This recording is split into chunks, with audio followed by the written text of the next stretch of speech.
नमस्कार, good evening साथियों। India के सबसे बड़े एजुकेशनल प्लेटफॉर्म पे आप सभी का स्वागत है और मैं हूं आपका होस्ट और दोस्त नरेंद्र चौधरी।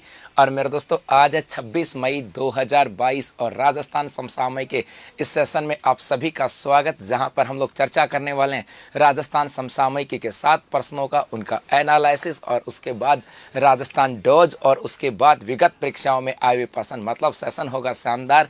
और आप सभी को पता है कि कुछ तकनीकी कारणों की वजह से अपना जो यूट्यूब चैनल है वो शो नहीं हो रहा है, और तब तक हमें पता ये भी है कि आपकी तैयारी जो है ना वो कम नहीं होनी चाहिए, आपकी तैयारी जो है ना वो कमज़ोर नहीं होनी चाहिए, क्योंकि आने वाला समय है आपकी फर्स्ट ग्रेड के एग्ज़ाम का, पीटीआई के एग्ज़ाम की बात करें, सेकंड ग्रेड की बात करें, वीडियो मेंस की बात करें, या हम बात करें लैब असिस्टेंट, बहुत सारी एग्ज़ाम आने वाली हैं। और एक एक दिन एक एक पल जो है ना वो आप लोगों के लिए महत्वपूर्ण है। और उसी को बात को ध्यान में रखते उत्कर्ष जो है ना उसने अपनी पूरी तकनीकी की बात करें, पूरी टीम की मेहनत के साथ अपनी जो कक्षा है आज फेसबुक पेज पे आ रही है, ताकि तैयारी आपकी बेहतर नहीं बेहतर से भी ऊपर हो, ताकि वो सपने जो आपने देखे थे उनको हकीकत में बदल सको, जो अरमान आपके परिवारजनों ने आपसे रखे थे, जो अरमान आपने रखे थे अपने आप से, वो पूरा कर सको। तो चलो आज के सेशन की करते हैं शुरुआत। सबसे पहले आज की मोटिवेशनल लाइन, असंभव शब्द का प्रयोग केवल कायर ही करते हैं, बहादुर और बुद्धिमान व्यक्ति अपना मार्ग स्वयं बनाते हैं। किसकी बात करें? असंभव, कि नहीं हो सकता, इस शब्द का प्रयोग सिर्फ कायर लोग करते हैं। जो बहादुर हैं, बुद्धिमान हैं, और अपना रास्ता तो बना ही लेते हैं। और मुझे उम्मीद है कि आपने भी अपना रास्ता चुन रखा है, अपनी मंजिलों को अपने दिमाग और दिल में बढ़ा रखा है। बस अपने इस राह के पथ के ऊपर, इस पथ के ऊपर चलते जाना है और इस सफलता के मार्ग को प्रशस्त करना है। आ जाओ अब आज की सुर्खियां। अब हम चर्चा करते हैं आज की सुर्खियों की। राज्यपाल कलराज मिश्र ने आंतरिक सुरक्षा अकादमी का किया दौरा। कहां पर है ये आंतरिक सुरक्षा अकादमी, किस चीज की है, ये सब चीजें हम लोग पढ़ने वाले हैं। उसके बाद है हेल्थ अकाउंट्स को संस्थागत करने वाला पहला राज्य होगा राजस्थान। तो क्या है हेल्थ अकाउंट, क्यों बनाया जा रहा है इसका संस्थागत, ये भी हम लोग पढ़ने वाले हैं।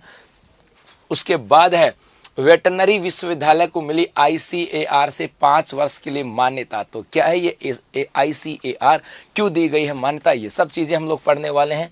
उसके बाद है राजस्थान में पहली बार 14 स्टेट हाईवे पर 15 जून से फास्ट टैग की तैयारी। तो अपने पहले जो नेशनल हाईवे थे इसी के ऊपर था फास्ट टैग, अब कहा गया स्टेट हाईवे के ऊपर भी होगी फास्ट टैग से की शुरुआत। तो क्या कहानी आती है ये भी हम लोग पढ़ने वाले हैं। उसके बाद है राजस्थान में पहली बार डायबिटीज रोगियों के लिए आर्टिफिशियल पैनक्रियाज इक्विपमेंट। तो कहाँ पे लगाए गए ये और क्या है ये पैनक्रियाज इक्विपमेंट, ये कहानी भी हम लोग पढ़ने वाले हैं। उसके बाद है 1 जुलाई से single use plastic ban, pollution विभाग चलाएगा अभियान। तो किस एक्ट के तहत की जाएगी कार्रवाई, क्या है खास बात, ये भी हम लोग पढ़ने वाले हैं। उसके बाद है स्वच्छ भारत मिशन शहरी के दूसरे चरण के अंतर्गत स्वच्छ सर्वेक्षण 2023 का किया गया शुभारंभ। तो क्या है पूरी कहानी, ये हम लोग पढ़ने वाले हैं। तो ये है अपनी सुर्खियां, और अब हर एक सुर्खी का होने वाला एनालिसिस। चलो आ जाओ अपने पहले क्वेश्चन के ऊपर। अपना पहला यहाँ से क्वेश्चन आता है कि हाल ही में राज्यपाल कलराज मिश्र की बात करें, किसकी बात करें भाई, राज्यपाल कलराज मिश्र ने किस केंद्रीय संस्थान का नेतृत्व किया। कि कलराज मिश्र की बात करें, राजस्थान के राज्यपाल हैं और इन्होंने हाल ही के अंदर एक केंद्रीय संस्थान है, केंद्रीय सुरक्षा संस्थान है की बात करें, उसका नेतृत्व किया। और ये आ जाती है आंतरिक सुरक्षा अकादमी माउंट आबू। कौन सी है? तो ऑप्शन बी आपका सही जवाब होगा। अब कहानी यदि हम बात करें कि राजस्थान के राज्यपाल की बात करें भाई, इनका नाम आता है कलराज मिश्र। और कलराज मिश्र की बात करें, इन्होंने हाल ही के अंदर यात्रा की, और ये यात्रा कहां पर की, तो ये नाम आ जाएगा कहां पर, आंतरिक सुरक्षा अकादमी। कहां पर? आंतरिक सुरक्षा अकादमी की बात करें, और ये है कहां पर, तो याद रखना माउंट आबू के अंदर है। कहां पर है? माउंट आबू के अंदर है। अब 3-4 बातें यहीं से समझना। पहली चीज तो यहां से है कि आंतरिक सुरक्षा अकादमी का मतलब है सीआरपीएफ। इसका मतलब क्या है? CRPF, central reserve protection force, अर्थात भारत के आंतरिक भाग की बात करें, भारत के अंदर आंतरिक स्वरूप से किसी भी प्रकार की कोई अशांति होती है या किसी भी प्रकार से कोई भावना ऐसी पैदा होती है जिसमें आपस में दंगे या सौहार्द बिगड़ता है। ऐसी स्थिति में आंतरिक सुरक्षा का जो काम करता है वो कौन करता है? सीआरपीएफ की बात यहाँ पर की आ जाती है। और ये जो सीआरपीएफ भाई, इसकी बात करें तो सबसे पहले ये 1939 के अंदर आया था क्राउन इंपीरियल के रूप में। किस रूप में? क्राउन इंपीरियल के रूप में आया था। और बाद में आजाद भारत होने के बाद दिसंबर 1949, किसकी बात करें?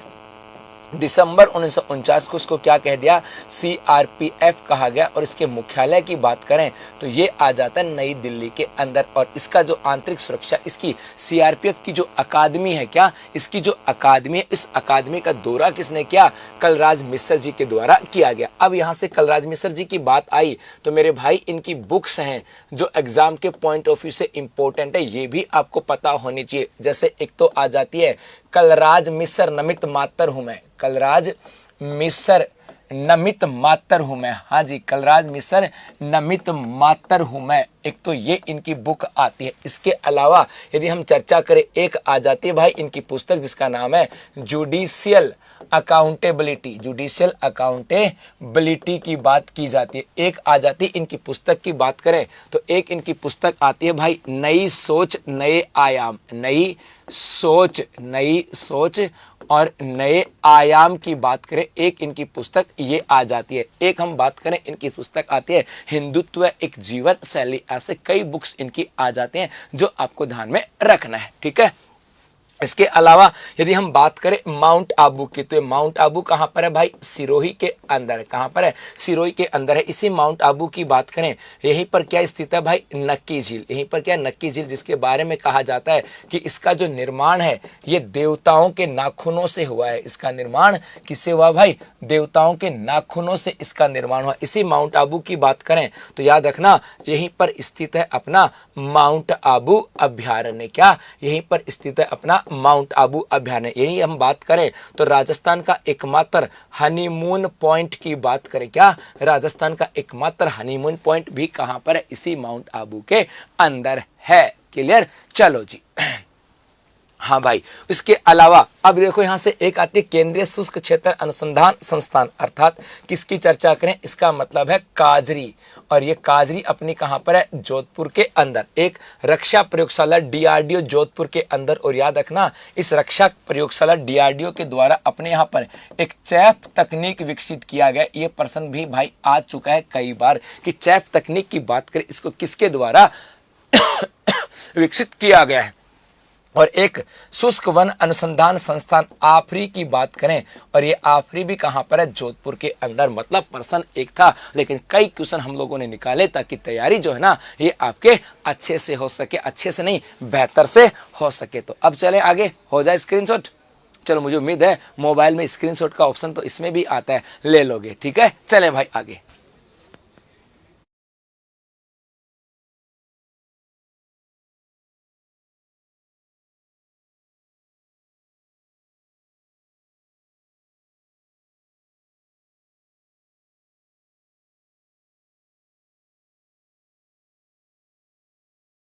चलो बढ़े भाई आगे। ओके, अगले क्वेश्चन की बात करते हैं भाई। अरे मंजिल यूं ही नहीं मिलती राही को। क्या? अरे मंजिल यूं ही नहीं मिलती राही को, एक जुनून सा दिल में जगाना पड़ता है। पूछा चिड़िया से कि घोंसला कैसे बनता है, तो बोली तिनका तिनका उठाना पड़ता है। चलो आगे देखो, हेल्थ अकाउंट्स को संस्थागत करने वाला राजस्थान कौन सा राज्य है? तो हेल्थ अकाउंट को संस्थागत करने वाला राजस्थान की बात करें, यह राजस्थान का पहला राज्य आ जाता है। गुरुजी ऐसा क्यों भाई? ऐसे यदि हम बात करें, सबसे पहले तो हम किसकी बात करें? हेल्थ की बात करें। इस हेल्थ में याद रखना कि पहली चीज राजस्थान की बात करें, इस राजस्थान ने क्या कहा कि हम यूनिवर्सल हेल्थ पॉलिसी लेकर के आएंगे। क्या? यूनिवर्सल हेल्थ पॉलिसी लाने वाले हैं। और ऐसा करने वाला भी नंबर 1 जो राज्य आता है वो कौन सा? राजस्थान। इसका मतलब ये था भाई, इसका मतलब ये था कि हम चर्चा करें कि राजस्थान के हर एक व्यक्ति का बीमा होना चाहिए। क्या? राजस्थान के हर एक व्यक्ति का बीमा होना चाहिए और उसको कहा गया था यूनिवर्सल हेल्थ पॉलिसी। और ये इसकी बात करें तो भाई इसकी घोषणा जो की गई थी ये अपने बजट की बात करें, किसकी बात करें, अरे अपना जो बजट आता है, बजट आया था 2021-22 में, उसमें कहा गया था यूनिवर्सल हेल्थ पॉलिसी। और ऐसा करने वाला भी राजस्थान देश का पहला राज्य बना था। और इसी यूनिवर्सल हेल्थ पॉलिसी के तहत अपने यहां पर राजस्थान में एक चिरंजीवी स्वास्थ्य बीमा योजना लाएगी, चिरंजीवी स्वास्थ्य बीमा योजना को भी लाया गया था। और इसके तहत कहा गया कि हर एक व्यक्ति का क्या किया जाएगा, स्वास्थ्य बीमा किया जाएगा। अब चिरंजीवी स्वास्थ्य बीमा योजना लेके तो आगे सबका स्वास्थ्य बीमा भी हो जाएगा, लेकिन क्या उस स्वास्थ्य की बात करें, उस स्वास्थ्य के सेक्टर को ट्रेस किया जा सकता है कि हाँ भाई कितने लोगों के साथ कौन सी बीमारियां हैं, किसके साथ क्या समस्या आ रही हैं, या किसी के साथ और कोई घटना घट रही है कि नहीं घट रही। इसका मतलब यह है कि अपने राजस्थान की बात करें, इस राजस्थान के अंदर जितनी भी स्वास्थ्य जो सेवाएं हैं, इन स्वास्थ्य सेवाओं की ट्रैकिंग करने के लिए, क्या ट्रेसिंग करने के लिए, किसकी बात करें भाई, ट्रेसिंग करने हेतु क्या किया जा रहा है, एक इसको हेल्थ अकाउंट बनाया जा रहा है। क्या बनाया जा रहा है, हेल्थ अकाउंट बनाया जा रहा है। इसका मतलब यह है कि हर इसमें दो बातें आ रही है। एक तो कहा जा रहा है कि हर व्यक्ति को एक हेल्थ कार्ड दे दिया जाएगा जिसके अंदर उस व्यक्ति की पूरी मेडिकल हिस्ट्री होगी, क्या उस व्यक्ति की पूरी मेडिकल हिस्ट्री होगी। और उस मेडिकल हिस्ट्री के आधार पर यदि उसे कोई बीमारी हुई तो डॉक्टर के पास जाएगा, वो हेल्थ कार्ड अपना दिखाए, उससे उसकी पूरी मेडिकल हिस्ट्री आ जाएगी और डॉक्टर को ज्यादा सहूलियत होगी कि हाँ उसका बेहतर इलाज किया जा सके, ताकि स्वास्थ्य के क्षेत्र के ऊपर जो अनावश्यक बोझ है उसको कम किया जा सके, क्या उसको कम किया जा सके। इसलिए यहां पर जो हेल्थ अकाउंट बनाया जाएगा, और ऐसा करने वाला राजस्थान जो आता है, ये क्या है भाई, देश का पहला राज्य, क्या, अरे देश का पहला राज्य। ये बात आपको ध्यान में रखनी है। चलें आगे। ओके भाई, नमस्ते नमस्ते। हाँ, एक बच्चे ने कहा गुरुजी इस चिरंजीवी स्वास्थ्य बीमा योजना के तहत जो पहले 5 लाख रुपए का बीमा करवाया जाता था उसको बढ़ाकर अब कितना कर दिया, 10 लाख कर दिया। 100% कितना कर दिया भाई, 10 लाख रुपए कर दिया गया है। सर जी आपकी जिला दर्शन कब आ जाएगी बेटा, जिला दर्शन अपने जून के महीने तक जिला दर्शन की बुक 100% आ जाएगी। चले आगे। ओके, आ जाओ अगले क्वेश्चन की चर्चा करते हैं। अगला क्वेश्चन आता है कि आईसीएआर ने राज्य के किस विश्वविद्यालय को अगले 5 वर्षों के लिए मान्यता प्रदान की है या मान्यता दी है। कि आईसीएआर की बात करें, इसने राजस्थान की कौन सी यूनिवर्सिटी आती है भाई जिसे अगले 5 साल तक मान्यता दे दी। और उसकी यदि हम बात करें तो किसका नाम आ जाएगा, ये नाम आ जाता है यहाँ से राजस्थान चिकित्सा और पशु विज्ञान विश्वविद्यालय बीकानेर की बात यहाँ पर की जाती। क्या बीकानेर की बात करें, सबसे पहले देखो अब किसकी बात करें, आईसीएआर का मतलब है भाई इंडियन काउंसिल ऑफ, किसकी बात करें, Indian council of agriculture research,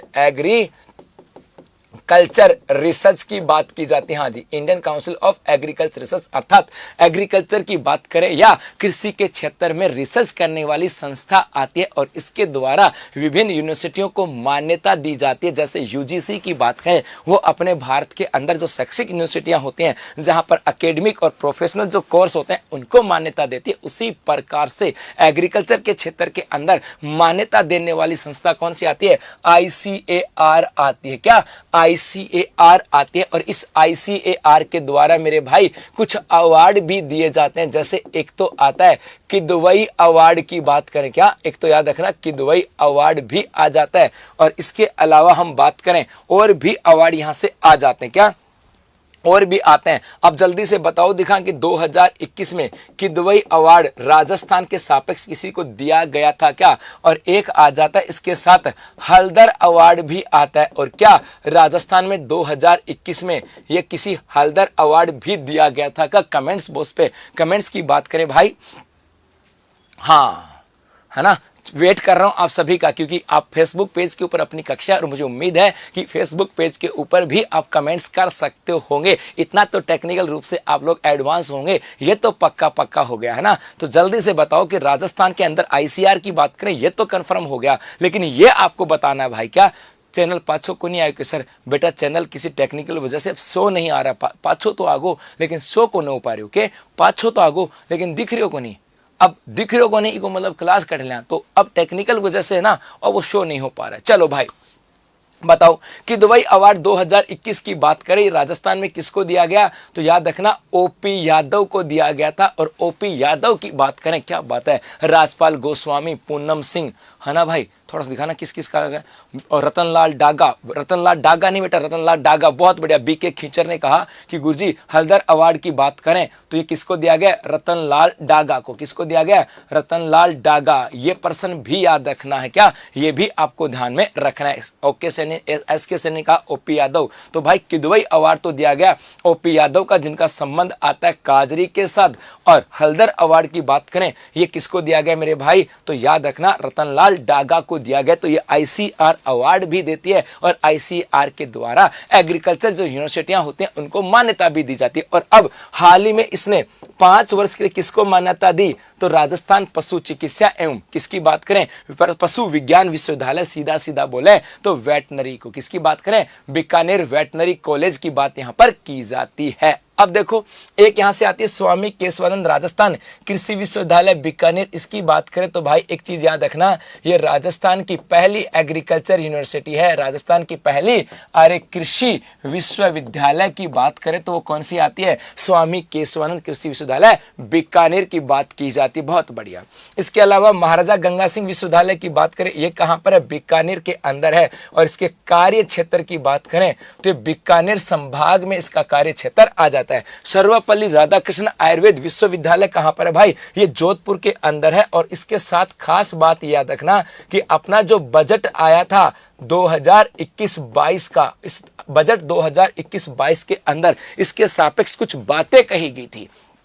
वो बातें क्या कही गई थी भाई, इसके सापेक्ष कहा गया था कि यहां पर एक इंटरनेशनल, यहां पर क्या बनाया जाएगा, एक इंटरनेशनल सेंटर ऑफ एक्सीलेंस बनाया जाएगा, सेंटर ऑफ एक्सीलेंस बनाया जाएगा फॉर पंचकर्मा। किसके लिए, पंचकर्मा। ये एग्जाम के पॉइंट ऑफ व्यू से इंपॉर्टेंट है कि अपने यहां पर कहां पर centre of excellence, centre international centre of excellence for panchakarma बनाया जाएगा, तो सर्वपल्ली राधाकृष्ण आयुर्वेद विश्वविद्यालय। ये पता होना चाहिए। स्वामी केशवानंद, गंगा सिंह और पशु चिकित्सा वेटनरी यूनिवर्सिटी की बात करें, ये भी आपको पता होना चाहिए। तो ये आता है आईसीआर की पूरी कहानी। तो हो जाए इसका भी स्क्रीनशॉट, उसके बाद आगे चलते हैं। अरे हौसलों के तर्कस में कोशिश का वो तीर जिंदा रखो, हौसलों के तर्कस में कोशिश का वो तीर जिंदा रखो। हार जाओ चाहे जिंदगी में सब कुछ, हार जाओ चाहे जिंदगी में सब कुछ, मगर फिर से जीतने की उम्मीद जिंदा रखो। चलें आगे। ओके आ जाओ भाई, अगले क्वेश्चन की बात करें कि राजस्थान में पहली बार किस संस्था के द्वारा 14 स्टेट हाईवे पर फास्ट टैग की सुविधा उपलब्ध कराई जाएगी, किसके द्वारा, तो जवाब आ जाता है रोड इंफ्रास्ट्रक्चर। किसकी बात करें, अरे road infrastructure development company of Rajasthan, अर्थात किसकी बात करें, रिडकोर की बात यहां पर की जाती। किसकी, अरे रिडकोर की बात यहां पर की जाती। किट्टू शर्मा कह रही गुरुजी मेरी भी सुनियो गुरुजी, हाँ जी मेरी भी सुनियो गुरुजी, बाटी सुनना बेटा, किट्टू शर्मा की कह रही है, ये की सुननी ज्यादा जरूरी है। हाँ जी, सबसे पहले हम बात करें, एक आता है फास्ट टैग, एक अपने यहां पर क्या आता है भाई, फास्ट टैग की बात करें। फास्ट टैग का मतलब था ई टोल प्लाजा। इसकी बात करें, इसका मतलब क्या था, ई टोल प्लाजा, अर्थात अब आप टोल प्लाजा पे जाते हो तो आपको वहां पर पर्ची कटाने की जरूरत नहीं है, आपकी गाड़ी के ऊपर एक कंप्यूटर चिप लगती है और जैसे ही आप टोल प्लाजा के ऊपर जाते हो वो कंप्यूटर के द्वारा रिकॉर्डिंग उसको रीड किया जाता है और अपने आप ही आपके अकाउंट से पैसे डिडक्ट हो जाते हैं और जो टोल प्लाजा को डंडो है वो अपने आप ऊपर उठ जाता है और आप आगे निकल जाते हो। इसकी बात की गई थी फास्ट टैग। और इस फास्ट टैग की सुविधा की बात करें तो मेरे भाई याद रखना, ये सुविधा सिर्फ कहां पे थी, नेशनल हाईवे के ऊपर थी। और नेशनल हाईवे के निर्माण एवं उसके रख रखाव की बात करें, क्या, अरे रख रखाव की बात करें, इसका जो काम था, ये काम किसका था, NHAI, national highway authority of India.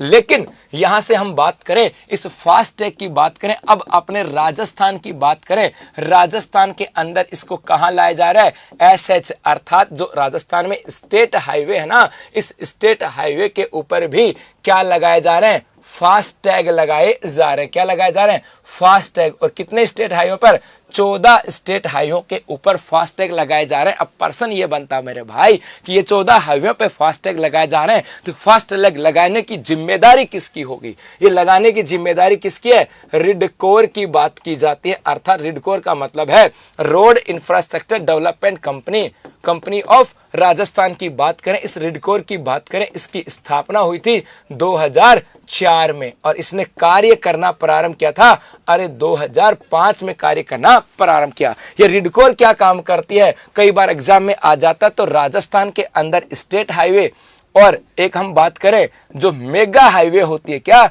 Mega highway, इनके निर्माण का जो काम है और रख रखाव की जिम्मेदारी किसकी है? रिडकोर की। और ये रिडकोर राजस्थान सरकार की एजेंसी। जैसे हम किसकी बात करें, एनएचआई की बात करें, ये किसके अधीन काम करती है? केंद्र सरकार, अर्थात केंद्र सरकार के अधीन नोडल एजेंसी एनएचआई। उसी प्रकार से राजस्थान के अंदर स्टेट हाईवे के विकास की बात करें और राजस्थान में जो मेगा हाईवे है इनके निर्माण के लिए राजस्थान सरकार के द्वारा एक नोडल एजेंसी बना रही है जिसका नाम है रिडकोर। जिसका नाम क्या था भाई? रिडकोर की बात यहां पर की जाती है। ठीक है जी। दाढ़ी में दौड़ा आगा गुरु जी, अब बेटा बुढ़ापा में दौड़ा ही आऊंगा, है ना? बुढ़ापा में तो बेटा दौड़ा ही आऊंगा, 40 साल का होगा। अब बता दौड़ा आया नहीं रहेगा तो कट आऊंगा। चांदी का बाल है, बावड़ा तो नहीं केवल दौड़ा ही है। चांदी का बाल है, चांदी का बाल बेड़ा करूंगा, किलो का भाव बेचूंगा, देख लियो तुम, है ना? चांदी का बाल है भाई।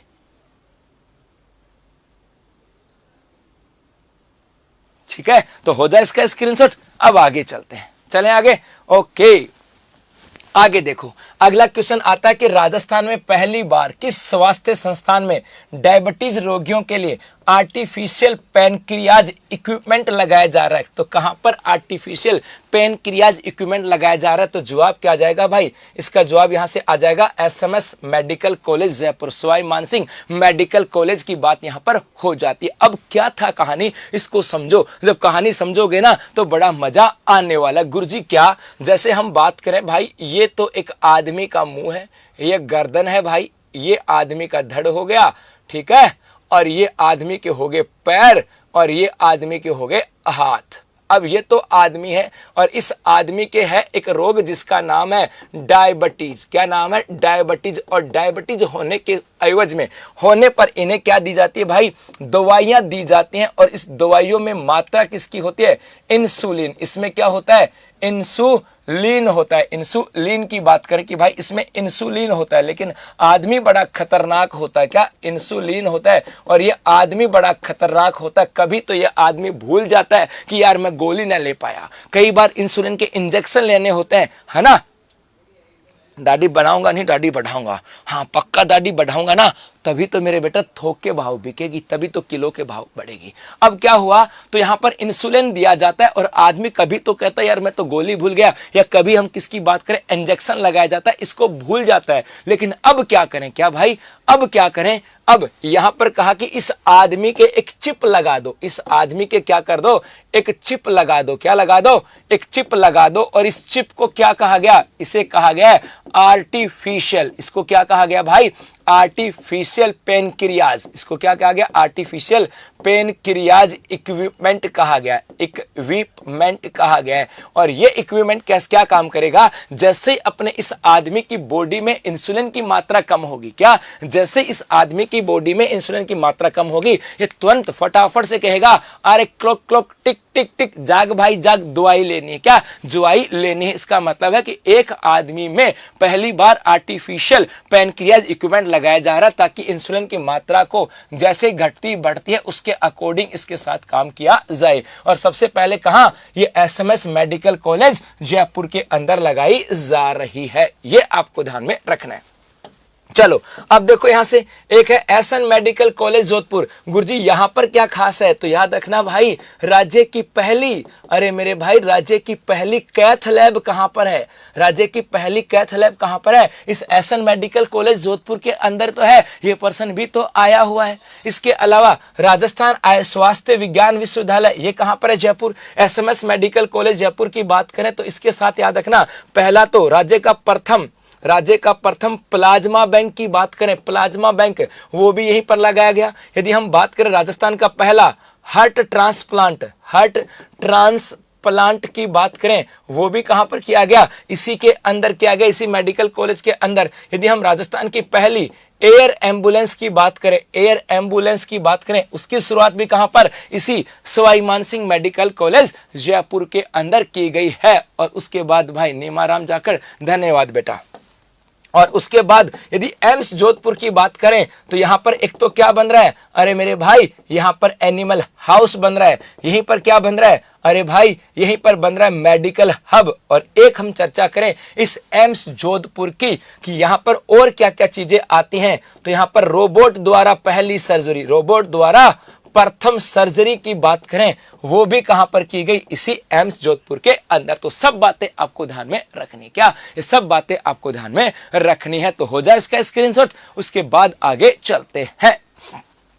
ओके, आगे देखो, अगले क्वेश्चन की बात करें कि भारत सरकार ने 1 जुलाई 2022 से सिंगल यूज प्लास्टिक पर बैन लगा दिया गया है। सिंगल यूज प्लास्टिक उपयोग के खिलाफ किस अधिनियम के तहत कार्रवाई की जाएगी। बड़ा सीधा सा सिंपल सा क्वेश्चन आता है। हम बात करें भारत सरकार की, किसकी बात करें, अरे भारत सरकार की बात करें। भारत सरकार ने कहा बैन बैन बैन, क्या बैन बैन बैन, अर्थात अब भारत में यह चीज बैन हो रही है। और बैन क्या हो रहा है, तो सिंगल यूज प्लास्टिक, किसकी बात करें, अरे single use plastic. Single use plastic का मतलब है ऐसा प्लास्टिक जिसका हम एक बार प्रयोग करते हैं, दूसरी बार प्रयोग नहीं करते, जैसे चाय के कप वगैरह हो गए, है ना। इसके अलावा टॉफी के ऊपर रैपर वगैरह आते हैं ना, उन सबको क्या कहा जाता है मेरे भाई, सिंगल यूज प्लास्टिक कहा जाता है। और कहा इस सिंगल यूज प्लास्टिक के ऊपर बैन करने जा रहे हैं। और कब से, 1 जुलाई 2022 से सिंगल यूज प्लास्टिक नहीं होगी। लेकिन इसने कहा कि 1 जुलाई 2022 के बाद यदि किसी ने इस सिंगल यूज प्लास्टिक का उपयोग किया, सिंगल यूज प्लास्टिक की बात करें मेरे भाई, इसका उपयोग यदि किसी ने किया तो उसके ऊपर कार्यवाही की जाएगी। उस पे क्या की जाएगी भाई, कार्रवाई की जाएगी। और ये कार्रवाई किस एक्ट के तहत की जाएगी, उस एक्ट का नाम आता है पर्यावरण संरक्षण अधिनियम 1986 की बात करें, किसकी, पर्यावरण संरक्षण एक्ट 1986। अर्थात आपका ऑप्शन सी जो होगा इसका जवाब होगा। गुरुजी ये ऑप्शन सी क्यों आया, तो मेरे भाई ये तो आपको ध्यान में रखना। हुआ क्या था, एक स्थान आता है स्टॉक होम की बात करें, इस स्टॉक होम, क्या एक स्थान आता है स्टॉक होम। इस स्टॉक होम के अंदर सबसे पहले 5 जून 1972 को पर्यावरण सम्मेलन हुआ था। क्या, अरे एक पर्यावरण सम्मेलन किया गया था स्टॉक होम के अंदर 5 जून 1972 को। और बाद में इसी पर्यावरण संरक्षण को, इसी सम्मेलन के बाद में अपने यहां पर 1986 में क्या लाया गया था, एक्ट लाया गया था पर्यावरण के संरक्षण के लिए। तो 5 जून 1972 को पहला जो पर्यावरण संरक्षण सम्मेलन हुआ था स्टॉकहोम में, उसके अंदर पर्यावरण संरक्षण की बात की गई। और भारत ने कहा कि हम भी पर्यावरण संरक्षण करेंगे, पर्यावरण संरक्षण करेंगे तो इसके लिए एक्ट लाना होगा। तो एक्ट लेके आए पर्यावरण संरक्षण अधिनियम 1986। और ये जो पर्यावरण संरक्षण अधिनियम 1986 की बात करें, ये लागू की बात करें तो मेरे भाई लागू हुआ था 1 नवंबर 1986 के तहत। और इसी के तहत अब सिंगल यूज प्लास्टिक के यूज को बैन किया गया। और यदि किसी ने कहा, यदि किसी ने इसका उपयोग किया तो भाई क्या, यदि किसी ने इसका उपयोग किया तो उसके खिलाफ कानूनी कार्रवाई यहां पर की जाएगी। ये सब बातें यहां से आ जाते हैं। तो हो जाए इसका स्क्रीनशॉट। अब आगे चलते हैं, चले भाई आगे। ओके, सी को लॉक कर दिया जाए, कर दिया बेटा सी को लॉक। हाँ बेटा कंचन धन्यवाद, थैंक यू। हाँ गिरीश कुमार गुप्ता धन्यवाद भाई, धन्यवाद। चलो आगे बढ़े, नेक्स्ट क्वेश्चन की चर्चा करते हैं। अगला अपना क्वेश्चन आता है कि केंद्र सरकार ने स्वच्छ भारत मिशन शहरी के दूसरे चरण के अंतर्गत स्वच्छ सर्वेक्षण 2023 से कौन से संस्करण का शुभारंभ किया। और ये कौन सा संस्करण आता है, 8वां संस्करण आ जाता है। कौन सा आता है, 8वां संस्करण आ जाता है। क्या, 8वां संस्करण आ जाता है। सबसे पहले तो यदि हम बात करें किसकी भाई, स्वच्छ भारत मिशन की बात करें, क्या, अरे स्वच्छ भारत मिशन की बात करें, अपने यहां पर चालू हुआ था अरे 2 अक्टूबर 2014 को। और इसके तहत अपने लक्ष्य रखा गया था कि 2 अक्टूबर 2019 की बात करें, इस 2019 को क्या रखा गया था, लक्ष्य रखा गया था। और इसका अब क्या आता है भाई, दूसरा चरण। अब इस स्वच्छ भारत अभियान का दूसरा चरण आता है। क्या आता है? दूसरा चरण आता है। और इस दूसरे चरण के अंतर्गत अपना यहां पर स्वच्छ सर्वेक्षण होगा। स्वच्छ सर्वेक्षण होगा 2023 का। कौन सा? 2023। ये जो है ये अपना क्या है? 8वां संस्करण है। अर्थात क्या हुआ? इसका दूसरा चरण आया और दूसरे चरण के अंदर हर शहर की बात करें, वहां पर क्या हर शहर के अंदर स्वच्छता का सर्वेक्षण किया जाता है कि हां इन मापदंडों के आधार पर क्या ये शहर जो है ना स्वच्छ है कि नहीं। बेटा काजल और जयश्री धन्यवाद बेटा। हाँ भाई निहल चौधरी थैंक यू बेटा।